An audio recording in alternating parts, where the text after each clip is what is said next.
déjà, merci d'être là. Et qu'est-ce que c'est les dysphérences, hein? On n'arrête pas de nous en parler. Mais je vous ai concocté quelques petites expériences qui, je l'espère, vont vous faire prendre conscience qu'il y a quand même des petites difficultés qui peuvent être très compliquées à l'école. Déjà, je vous propose de lire ce texte dans votre tête. Alors, est-ce que c'est facile pour vous? Et de quoi vous auriez besoin là pour pouvoir comprendre ce qui est écrit? Parce qu'en fait, un 10 là, il lit ce texte comme ça. Pour lui, les mots sont collés ou alors les lettres ou les syllabes sont inversées. Donc c'est extrêmement compliqué. Et pour pouvoir lire ce texte, eh bien, il va devoir le lire à haute voix. Maintien de mémoire de l'horloge. Lorsqu'une panne d'électricité intervient, le radio-réveil s'éteindra.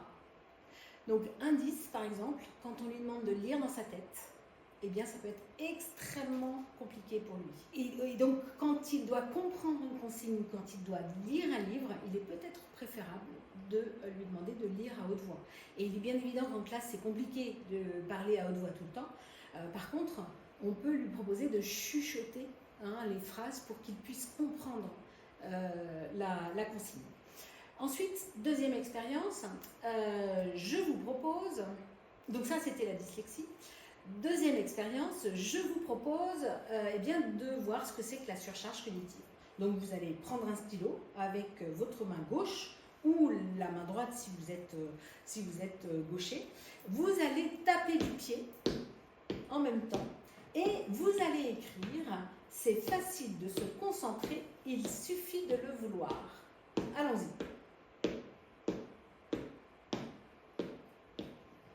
Alors, comment s'est passée cette expérience? Je pense que pour beaucoup d'entre vous, c'était pas très concluant, que votre phrase ne ressemble à rien, et donc on va peut-être soupçonner une dysgraphie d'ailleurs, et que vous avez eu énormément en fait de difficultés à coordonner et votre pied qui tape et votre main qui écrit et de vous concentrer sur la phrase. Et bien c'est ce qu'on appelle la surcharge cognitive. Il y a trop de tâches en même temps qui demandent énormément d'efforts, et c'est pour ça que certains élèves dyslexiques, dysorthographiques, dyscalculiques ont cette lenteur en fait d'exécution des tâches parce que tout leur demande un effort qui est, en tout cas pour l'instant, un peu au-dessus de leur force.